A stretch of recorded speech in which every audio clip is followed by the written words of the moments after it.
നമസ്കാരം പ്രിയപ്പെട്ടവരെ, for the people എന്ന പരിപാടിയുടെ മറ്റൊരു അധ്യായത്തിലേക്ക് നിങ്ങൾക്ക് ഏവർക്കും സ്വാഗതം. ഈ പരിപാടിയിൽ ഞാൻ ചന്ദ്രസേനൻ, എന്നോടൊപ്പം അനീഷ് തകടിയിൽ. അനീഷ്, നമ്മൾ കഴിഞ്ഞ ആഴ്ചയിലും ആമുഖത്തിൽ പറഞ്ഞു ഫോർ ദ പീപ്പിൾ എന്ന പൊതു താല്പര്യമുള്ള വിഷയങ്ങളാണ്. അതെ, നമ്മളിങ്ങനെ പൊതു താല്പര്യമുള്ള വിഷയങ്ങൾ സംസാരിക്കുന്നു, അത് ജനങ്ങളിലേക്ക് നമ്മൾ എത്തിക്കുന്നു. പക്ഷേ വളരെ കുറച്ച് പേരിലേക്ക് മാത്രമേ ഇത്തരം സംഭവങ്ങൾ എത്തുന്നുള്ളൂ. അതെ, മറ്റുള്ളവർക്ക് എന്തുകൊണ്ടാണ് ഇത് താല്പര്യമില്ലാതെ പോകുന്നത് എന്ന് ഞങ്ങൾക്കറിയില്ല. പരിപാടിയുടെ അവതരണം മെച്ചപ്പെടാനുണ്ടോ അല്ലേ, അതൊന്നും നമുക്കറിയില്ല. നിങ്ങളുടെ അഭിപ്രായങ്ങൾ അറിയിക്കാം. എന്തായാലും ഒരു യൂട്ടിലിറ്റി റേഡിയോ എന്നുള്ള നിലയ്ക്കാണ് നമ്മുടെ പ്രവാസി ഭാരതി പ്രക്ഷേപണം ആരംഭിച്ചത്. നമ്മുടെ പ്രവാസി ഭാരതി ബ്രോഡ്കാസ്റ്റിംഗ് കോർപ്പറേഷൻ്റെ ഉദ്ഘാടന സമയത്തും റേഡിയോയുടെ ഉദ്ഘാടന സമയത്തും നമ്മൾ പറഞ്ഞിരുന്നു ഇതൊരു യൂട്ടിലിറ്റി റേഡിയോ ആയിരിക്കും. ജനങ്ങൾക്ക് ആവശ്യമുള്ള കാര്യങ്ങൾ ഇതിനകത്തുകൂടി നമ്മൾ നൽകും, ഒപ്പം എൻ്റർടൈൻമെൻറ്റും ഉണ്ടാകും. ഇന്ന് വളരെ പ്രസക്തവും വളരെ പ്രാധാന്യം അർഹിക്കുന്നതുമായ ഒരു വിഷയമാണ് നിങ്ങൾക്ക് മുന്നിൽ അവതരിപ്പിക്കുന്നത്.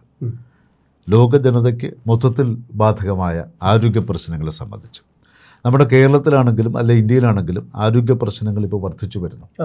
ഈ അടുത്ത കാലത്ത് ഞാനൊരു റൈറ്റപ്പ് വായിച്ചപ്പോൾ അത് ശാസ്ത്ര സാങ്കേതിക രംഗത്ത് നമ്മൾ ഒരുപാട് മുന്നിലേക്ക് വന്നു, ഇന്ത്യക്കാരുടെ ലോക ജനത മൊത്തത്തിൽ. പക്ഷേ ആരോഗ്യ സംരക്ഷണ കാര്യത്തിൽ എത്രത്തോളം മുന്നിൽ വന്നു എന്നറിയില്ല. പണ്ടത്തേക്കാൾ കൂടുതൽ അസുഖങ്ങൾ, രോഗങ്ങൾ ഇപ്പോൾ കോവിഡിന് ശേഷം ഒരുപാട് അസുഖങ്ങൾ വരുന്നുണ്ട്. പലർക്കും നമ്മൾ അപ്രതീക്ഷിതമായാണ് അസുഖങ്ങളൊക്കെ കാണുന്നതും കേൾക്കുന്നതുമൊക്കെ. അപ്പോൾ ആ ഒരു സാഹചര്യത്തിൽ കേരളത്തിൽ നമ്മൾ ആശുപത്രികളെ ശരണം പ്രാപിക്കുന്നതിൻ്റെ എണ്ണം, ആൾക്കാരുടെ എണ്ണം വർദ്ധിച്ചു, ഒരുപാട് കൂടി. എല്ലാവർക്കും ഗവൺമെൻറ് ആശുപത്രിയിൽ നിന്ന് വേണ്ടുന്ന ചികിത്സ ലഭ്യമാകണമെന്നില്ല. അങ്ങനെ വരുമ്പോൾ നമ്മളിവിടെ പോകും, സ്വകാര്യ ആശുപത്രികളിൽ പോകും. പക്ഷേ സ്വകാര്യ ആശുപത്രികൾ നമ്മളിൽ നിന്ന് ഈടാക്കുന്ന ചികിത്സാ നിരക്ക് അത് എല്ലാ ആശുപത്രികളിലും എന്തുകൊണ്ട് തുല്യമാക്കിക്കൂടാ എന്നാണ് സുപ്രീം കോടതി നിരീക്ഷിച്ചത്. നമ്മളല്ല, ഫോർ ദ പീപ്പിൾ എന്ന പരിപാടിയല്ല, സുപ്രീം കോടതി കഴിഞ്ഞ മാസം ഫെബ്രുവരി മാസം 27-നും 28-നും നടത്തിയ ഒരു നിരീക്ഷണത്തിൽ എന്തുകൊണ്ട് ഇന്ത്യയിലെ സ്വകാര്യ ആശുപത്രികളിലെ ചികിത്സാ നിരക്ക് ഒരു ഏകീകരണം വന്നുകൂടാ.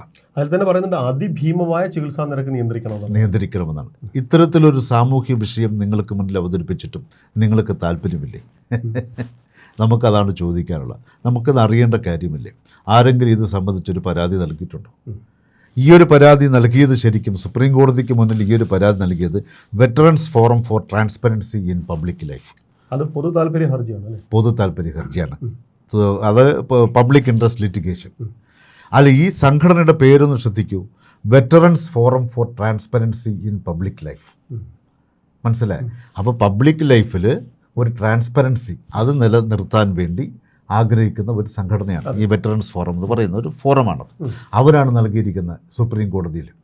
അത് 27-ാം തീയതി വന്ന സുപ്രീം കോടതിയുടെ നിരീക്ഷണം, അത് വിശദമായിട്ട് വന്ന വാർത്ത അനീഷ് ഒന്ന് നമ്മുടെ ശ്രോതാക്കളെ ഒന്ന് അറിയിച്ചാണ്. വളരെ പ്രധാനപ്പെട്ട ഒരു കാര്യമാണ്. അതായത് കേന്ദ്ര സർക്കാർ ഒരു സ്റ്റാൻഡേർഡ് നിരക്ക് നിശ്ചയിക്കണം എന്നാണ് സുപ്രീം കോടതി നിർദ്ദേശം നൽകിയിരിക്കുന്നത്. അതെ, അതായത് സ്വകാര്യ സർക്കാർ ആശുപത്രികളിലെ നിരക്കുകൾ താരതമ്യം ചെയ്തുകൊണ്ടാണ് കോടതി ഈ വിഷയത്തിൽ നിർദ്ദേശിക്കുന്നത്. അതെ, ഇനി കോടതി അതിലെടുത്തിരിക്കുന്ന ഒരു ഉദാഹരണം വളരെ കൗതുകമുള്ളൊരു ഉദാഹരണമാണ്. അതായത് സർക്കാർ ആശുപത്രിയിൽ തിമിര ശസ്ത്രക്രിയയ്ക്ക് 10,000 രൂപ വരെ ചെലവാകും.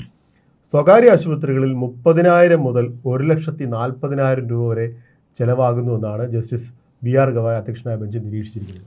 നിങ്ങൾക്കിത് അനുഭവവേദ്യമായിട്ടില്ലേ? ഇത് കണ്ടുകൊണ്ടിരിക്കുന്നവരോടാണ് ഞങ്ങളുടെ ചോദ്യം. ഇത് കണ്ടുകൊണ്ടിരിക്കുന്ന സാധാരണക്കാരായ ജനങ്ങളോടും പ്രവാസികളോടുമാണ് പ്രവാസി ഭാരതിയുടെ ഫോർ ദ പീപ്പിൾ എന്ന പരിപാടി ചോദിക്കുന്നത്. ഈ സംഭവം നിങ്ങൾക്ക് അനുഭവവേദ്യമായിട്ടില്ലേ?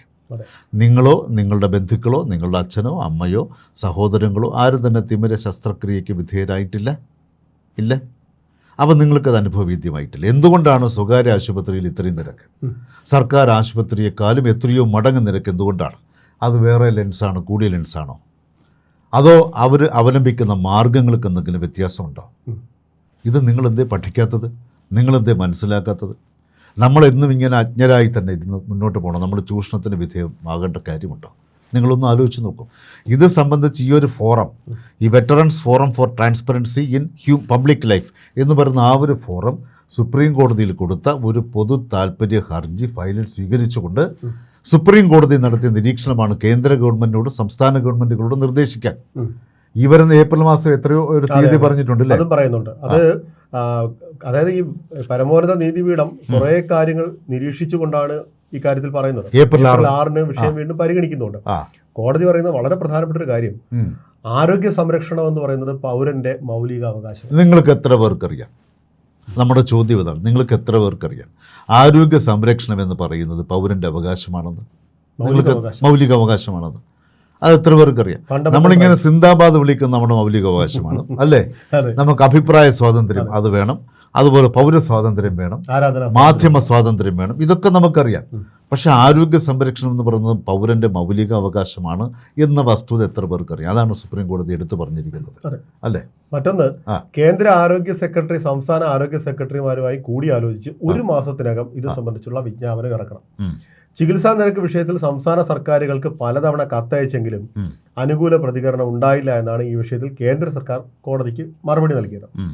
പൗരന്റെ ഭരണഘടനാ അവകാശവുമായി ബന്ധപ്പെട്ട വിഷയമായതിനാൽ കേന്ദ്ര സർക്കാരിന് ഈ ഉത്തരവാദിത്തത്തിൽ നിന്നും ഒഴിഞ്ഞു മാറാനാകില്ല എന്ന് കൂടി കോടതി പറഞ്ഞു. അതായത് സംസ്ഥാന സർക്കാരുകളെ വിവരം അറിയിച്ചിട്ടുണ്ടെന്നും സംസ്ഥാന സർക്കാരുകൾ യഥാസമയം വേണ്ടുന്നൊരു മറുപടി നൽകിയിട്ടില്ലെന്നുമാണ് കേന്ദ്ര സർക്കാർ പറയുന്നത്. അപ്പോൾ സുപ്രീം കോടതി പറഞ്ഞു, നിങ്ങൾ അത് പറഞ്ഞുകൊണ്ടിരുന്നിട്ട് കാര്യമില്ല. It is the responsibility of the central ministry. കേന്ദ്ര മിനിസ്ട്രിയുടെ തന്നെ ഉത്തരവാദിത്വമാണെന്ന് ആരോഗ്യ സംരക്ഷണമായതുകൊണ്ട്. അതുകൊണ്ട് നിങ്ങൾക്ക് അതിൽ നിന്ന് ഒഴിഞ്ഞു മാറാൻ കഴിയില്ല. ഈ ഏപ്രിൽ 6-ാം തീയതി അടുത്ത ഹിയറിംഗ് കേൾക്കുകയാണ്. എന്താണ് കണ്ടുകൊണ്ടിരിക്കുന്ന നിങ്ങളുടെ അഭിപ്രായം? നിങ്ങൾ ഇതാരെങ്കിലും കാണുന്നുണ്ടോ ഇത്? ഇനി മറ്റൊന്നുകൂടി ഉണ്ട് സാർ. ഇനി ഇത് പരിഹാരം കാണുന്നില്ല എന്ന് തന്നെ വിചാരിക്കാം. പരിഹാരം കണ്ടില്ല എങ്കിൽ സെൻട്രൽ ഗവൺമെന്റ് ഹെൽത്ത് സ്കീം, അതായത് CGHS, ഇവർ നിഷ്കർഷിക്കുന്ന ചികിത്സാ നിരക്ക് ഏർപ്പെടുത്താൻ കോടതി ഉത്തരവിടും.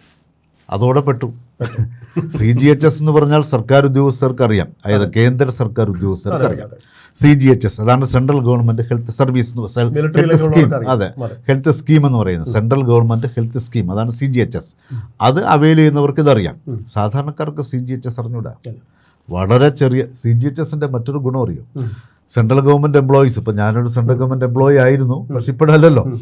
അവർക്ക് ഇപ്പം എനിക്കൊരു അസുഖം, എനിക്കിപ്പോൾ പ്രഷർ അല്ലെങ്കിൽ എനിക്ക് ഷുഗർ, അങ്ങനെ എന്തെങ്കിലും അസുഖത്തിന് വേണ്ടി ഞാൻ CGHS ആയിട്ട് ലിങ്ക് ചെയ്ത ഹോസ്പിറ്റലിൽ പോവുകയാണ്. പോകുമ്പോൾ ഡോക്ടർ എനിക്കൊരു മരുന്ന് കുറിച്ച് തരും. ആ മരുന്ന് പുറത്തുനിന്ന് വാങ്ങേണ്ട കാര്യമില്ല. നമ്മൾ CGHS കൊടുത്താൽ ആ മരുന്ന് CGHS നമുക്ക് വാങ്ങിച്ചു തരും. ആ ഒരു മെഡിസിൻ അവിടെ റെഡിലി അവൈലബിൾ അല്ലെങ്കിൽ 2 ദിവസത്തിനകത്ത് അവർ മരുന്ന് വരുത്തി തരും. അത്ര ആനുകൂല്യമാണ് സെൻട്രൽ ഗവൺമെന്റ് ഉദ്യോഗസ്ഥർ കിട്ടുന്നത്. അതാണ് CGHS. വളരെ സ്മൂത്ത് ആണ്. അതിന്റെ ആപ്പ് ഉണ്ട്, രജിസ്റ്റർ ചെയ്യാം. ആ CGHS നിശ്ചയിച്ചിരിക്കുന്ന റേറ്റ് ഈ പറഞ്ഞ സ്വകാര്യ ആശുപത്രികളും എടുക്കേണ്ടി വരും എന്നാണ് കോടതി പറഞ്ഞിരിക്കുന്നത്, സമയത്ത് ഇത് സമർപ്പിച്ചില്ലെങ്കിൽ. ഇതാണ് പറയുന്നത്. പിന്നൊന്ന്, 2012 ക്ലിനിക്കൽ എസ്റ്റാബ്ലിഷ്മെന്റ് റൂൾസ് അനുസരിച്ച് ചികിത്സാ നിരക്ക് ഏർപ്പെടുത്തണം എന്നുകൂടി ഈ ഹർജിക്കാർ ആവശ്യപ്പെട്ടിട്ടുണ്ട്. അപ്പോൾ 2012 ക്ലിനിക്കൽ എസ്റ്റാബ്ലിഷ്മെന്റ് റൂൾസ്, ആ റൂളൊന്നും ആരും പാലിക്കുന്നില്ല. മറ്റൊരു കാര്യം അന്വേഷണം ഓർമ്മയുണ്ടോ? കർണാടക സർക്കാർ ഇത്തരത്തിലൊരു ചില നിയമങ്ങൾ ബില്ല് പാസ്സാക്കിയിട്ടുണ്ട്. 2017 കേരള സർക്കാരും ഈ ആശുപത്രികളെ, സ്വകാര്യ ആശുപത്രികളെ നിയന്ത്രിക്കുന്നതിന് വേണ്ടുന്ന സംവിധാനങ്ങളെ കുറിച്ച് ചർച്ച ചെയ്തിരുന്നു. നമ്മൾ ചർച്ച ചെയ്തിരുന്നു. നമ്മളെ പ്രവാസി ഭാരതി റേഡിയോ നമ്മൾ ചർച്ച ചെയ്തിരുന്നു. അനീഷ് ഓർക്കുന്നുണ്ടെന്നറിയാം. പക്ഷേ പൊതുജനത്തിന് അതിലൊന്നും വലിയൊരു താല്പര്യമില്ല. ഇപ്പോഴും കൊണ്ടുവന്ന് സ്വകാര്യ ആശുപത്രികൾ ചോദിക്കുന്ന, തിരുവനന്തപുരത്തുള്ള സ്വകാര്യ ആശുപത്രിയിൽ ചികിത്സ അവിടെ തന്നെ വരും. അവർക്ക് മൾട്ടിപ്പിൾ സോഴ്സസ് എന്നാണ് റവന്യൂ. ഒരു ബിസിനസ് നമ്മൾ തുടങ്ങുന്ന അവസരത്തിൽ മൾട്ടിപ്പിൾ സോഴ്സസ് എന്നുള്ള റവന്യൂ എന്നെങ്കിലേ ബിസിനസ് ഓടുള്ളൂ. അതാണ് ബിസിനസ്സിൻ്റെ പുതിയ തന്ത്രം. ഒരു സൂപ്പർ മാർക്കറ്റ് നിങ്ങൾ എടുത്ത് നോക്കുക. ആ സൂപ്പർ മാർക്കറ്റിൽ എന്തായാലും ഒരു റെസ്റ്റോറൻറ്റ് ഉണ്ടാവും. ഒരു റെസ്റ്റോറൻറ്റ് അവിടെ ഉണ്ടാവും. കാരണം ആ സൂപ്പർ മാർക്കറ്റിൽ വിൽക്കാൻ വെച്ചിരിക്കുന്ന പച്ചക്കറി അവസാന സമയമാകുമ്പോഴത്തേക്ക് അത് പിന്നെ ആരും വാങ്ങിക്കാതെ വരും. അതിന് വെട്ടി ആരും കുറ്റപ്പെടുത്തുന്നതല്ല. റെസ്റ്റോറൻറ്റ് ഫ്രൂട്ട് സലാഡായിട്ട് നമ്മൾ വാങ്ങിച്ച് കഴിക്കും. അവിടുത്തെ ഫ്രൂട്ട്സ് പബ്ലിക് വാങ്ങിക്കാത്ത ഫ്രൂട്ട്സാണ് നമ്മൾ അന്തം വിട്ടിരുന്ന ഫ്രൂട്ട് സാലഡായിട്ട് മാറ്റി കഴിക്കും. അതൊക്കെ ബിസിനസ്സിൻ്റെ ഭാഗം. നമ്മൾ അതിലേക്ക് പോകുന്നില്ല. ഹോസ്പിറ്റലിൽ നിങ്ങൾ ചിന്തിച്ച് നോക്കും. അവിടെ തന്നെ ചികിത്സ, ഡോക്ടർക്ക് ഫീസ് നമ്മൾ അടയ്ക്കണം. ടെസ്റ്റ് നടത്തുന്നത് അവിടെ തന്നെ ചെയ്യണം. അപ്പോൾ അവർക്ക് അംഗീകരിക്കില്ല. പുറത്തുള്ള ലാബിലും എടുക്കൽ. അപ്പോൾ അവർക്ക് ലാബ് മറ്റൊരു ബിസിനസ്സായി. ഫുഡ് പുറത്തുനിന്ന് അനുവദിക്കില്ല. അവിടുത്തെ റെസ്റ്റോറൻറ്റ് തന്നെ കഴിച്ചിരിക്കണം. തലയണയോ മറ്റു കാര്യങ്ങളോ തോർത്തോ അവിടെ തന്നെ വിൽക്കാനുണ്ടാവും. അത് അവിടെ നിന്ന് തന്നെ വാങ്ങണം. വൈകുന്നേരത്തെ ചായയും സ്നാക്സും, മനസ്സിലായില്ലേ?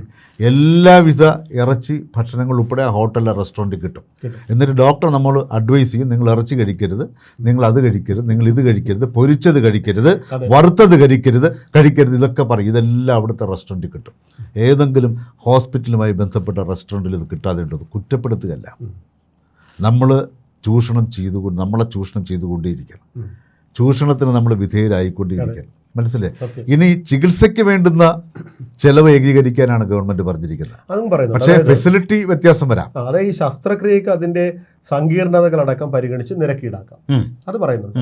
കാരണം ഇപ്പോൾ ഓരോരുത്തരുടെയും സർജറി അനുസരിച്ച് ചിലപ്പം ഹെൽത്ത് കണ്ടീഷൻ അനുസരിച്ച്, ആരോഗ്യത്തിന്റെ ഒരു രീതി അനുസരിച്ചൊക്കെ മാറാമല്ലോ. ചിലപ്പോൾ പെട്ടെന്ന് ബ്ലഡ് വേണ്ടി വരും, ഇങ്ങനെയൊക്കെ വരാമല്ലോ, കോംപ്ലിക്കേഷൻ വരും. അപ്പൊ അതനുസരിച്ച് നിരക്കൊക്കെ മാറ്റാം. പക്ഷേ അടിസ്ഥാന നിരക്കെന്ന് പറയുന്നത് ഒന്നായിരിക്കും. മറ്റൊന്ന് അവിടെ നമ്മൾ നൽകുന്ന ഫെസിലിറ്റി. ചില ഹോസ്പിറ്റലുകളിൽ നമുക്കൊരു 5 സ്റ്റാർ ഫെസിലിറ്റി തരും, അതിന് കാശ് ഈടാക്കും. അത് ഈടാക്കിക്കോട്ടെ, അത് കുഴപ്പമില്ല. അത് 5 സ്റ്റാർ ഫെസിലിറ്റിയിൽ താമസിക്കണമെന്ന് ആഗ്രഹമുള്ളവർക്കല്ലേ വേണ്ടിയുള്ളൂ, സാധാരണക്കാരനത് വേണ്ടല്ലോ. പക്ഷെ ഇതങ്ങനെയല്ല. ഒരേ ചികിത്സയ്ക്ക് വേണ്ടി ഒരേ ലെൻസ് ഉപയോഗിച്ച് ഒരേ തിമിര ശസ്ത്രക്രിയ 2 ഹോസ്പിറ്റലിൽ ചെയ്താൽ രണ്ടിനും 2 നിരക്ക്. സാർ, നമ്മൾ ഫോർ ദ പീപ്പിളിൽ തന്നെ ഇതേ മറ്റൊരു ആംഗിളിൽ എടുത്തിട്ടുണ്ടായിരുന്നു. അതായത് ടെസ്റ്റുകളുമായിട്ട് ബന്ധപ്പെട്ട് ലാബുകളിലെയും സ്കാനിങ് സെന്ററുകളിലും ഇതെല്ലാം നമ്മൾ ചർച്ച ചെയ്തിട്ടും പൊതുജനത്തിന് ഇതിലൊന്നും ഒരു താല്പര്യമില്ല, അല്ലേ? എന്നാൽ പൊതു താല്പര്യ ഹർജിയായിട്ടാണ് സുപ്രീം കോടതി ഈ ഒരു കേസിനെ പരിഗണിച്ചിരിക്കുന്നത്. ഹർജിയുടെ പേര് തന്നെ പൊതു താല്പര്യമാണ്. അതെ, പൊതു താല്പര്യ ഹർജി. ഇത്തരം ഹർജികളിലൂടെയാണ് വാസ്തവത്തിൽ നമ്മുടെ ഒരുപാട് അവകാശങ്ങൾ സംരക്ഷിക്കപ്പെടുന്നത്. അതും നിങ്ങൾ മനസ്സിലാക്കണം. ഒരുപാട് നല്ല മനുഷ്യർ, നല്ല രൂപത്തിൽ ചിന്തിക്കുന്നവർ, ഒരു ട്രാൻസ്പെറൻസി, എല്ലാ കാര്യത്തിലും ഒരു സുതാര്യത വേണമെന്ന് ആഗ്രഹിക്കുന്ന സംഘടനകളും അതോടൊപ്പം തന്നെ ചില പോഷക സംഘടനകളും വ്യക്തികളും ഒക്കെ കോടതിയുടെ മുന്നിൽ കൊണ്ടുവരികയും അവരുടെ ശ്രദ്ധയ്ക്കും അവരുടെ സജീവ പരിഗണനയ്ക്കുമായി സമർപ്പിച്ച പൊതു താല്പര്യ ഹർജികളിലൂടെയാണ് ഈ രാജ്യത്ത് പല കാര്യങ്ങളും നടപ്പിലായിട്ടുള്ളത്. അപ്പോൾ പൊതുജനങ്ങൾക്കും പൊതുജനങ്ങളെ സേവിക്കുന്ന പൊതുപ്രവർത്തകർക്കും ഇത്തരം കാര്യങ്ങളിൽ എന്തേ താല്പര്യം വരാത്തത് എന്നാണ് ഫോർ ദ പീപ്പിളിന് സംശയം. നിങ്ങൾക്ക് ആർക്കെങ്കിലും അതിനൊരു മറുപടി തരാൻ പറ്റുമെങ്കിൽ, ഞങ്ങൾക്ക് ഒരു മറുപടി തരാൻ പറ്റുമെങ്കിൽ വലിയ ഉപകാരം. എന്തുകൊണ്ടാണ് മറ്റുള്ളവർക്ക് ഇതിലൊരു താല്പര്യം വരാൻ? അല്ല, സാധാരണ ഈ സർക്കാർ പരസ്യങ്ങളുടെ താഴെ അവസാനം പറയാറുണ്ട് പൊതുജന താല്പര്യാർത്ഥം ഭാരത സർക്കാർ. നമുക്കും പറയാറുണ്ട് പൊതുജന താല്പര്യാർത്ഥം. ഈ പൊതുജന താല്പര്യാർത്ഥം എന്ന് പറയുന്നതിനെയാണ് ഞാൻ നേരത്തെ ഇംഗ്ലീഷിൽ ഒരു യൂട്ടിലിറ്റി റേഡിയോ എന്ന് പറഞ്ഞു. അത്രേ അർത്ഥമാക്കേണ്ടതായിട്ടുള്ളൂ, സത്യം അല്ലേ? ആ പൊതുജന താല്പര്യാർത്ഥം. അപ്പോൾ ചോദിക്കും, നിങ്ങൾ മാത്രമാണോ ഈ പൊതുജന താല്പര്യാർത്ഥം? അല്ല, എല്ലാ മീഡിയകളും പൊതുജന താല്പര്യാർത്ഥം തന്നെയാണ്. ആരെയും നമ്മൾ മാറ്റി പറയുന്നില്ല. പക്ഷെ നമ്മൾ അതിൽ മാത്രമായി ഊന്നി നിൽക്കുന്നു എന്ന് മാത്രം. അപ്പോൾ നമുക്ക് ചോദിക്കാനുള്ള ഇത്രയാണ്. ശരിക്കും ആരോഗ്യ സംരക്ഷണം നമുക്കൊരു മൗലിക അവകാശമാണെന്ന് സുപ്രീം കോടതി തന്നെ പറഞ്ഞു. ആ സാഹചര്യത്തിൽ ശരിക്കും ഈ സ്വകാര്യ ആശുപത്രികളിലെ ചികിത്സയ്ക്ക് ഒരേ നിരക്ക് ഏർപ്പെടുത്തുന്നതിനെ സംബന്ധിച്ച് നിങ്ങളുടെ അഭിപ്രായം എന്താണ്? അല്ലേ? അപ്പോൾ നമ്മൾ ഒന്നുകൂടി ചോദിക്കുന്നു, സ്വകാര്യ ആശുപത്രികളിലെ ചികിത്സാ നിരക്ക് ഒരേ നിരക്ക് വരുത്തുന്ന കാര്യം പ്രാവർത്തികമാണോ അല്ലയോ? നിങ്ങൾ തന്നെ ഒരു അഭിപ്രായം പറയും. പ്രാവർത്തികമാക്കണോ വേണ്ടയോ? അത് പ്രാവർത്തികമാവോ ഇല്ലയോ? അല്ലേ? എന്തായാലും സുപ്രീം കോടതി ഈ ഏപ്രിൽ 6-ാം തീയതിക്ക് അതിൻ്റെ വിശദാംശങ്ങൾ ചോദിച്ചിട്ടുണ്ട്. സമീപ ഭാവിയിൽ തന്നെ ഇന്ത്യയിലെ എല്ലാ സംസ്ഥാനങ്ങളിലും സ്വകാര്യ ആശുപത്രികൾക്ക് മേലൊരു നിയന്ത്രണം വരുമെന്നും ആ ചികിത്സയുടെ ചെലവിന് ഒരു ഏകീകൃത സ്വഭാവം വരുമെന്നും ഞങ്ങൾ വിശ്വസിക്കുന്നു. അങ്ങനെ വരട്ടെ എന്ന് ആഗ്രഹിക്കുന്നു.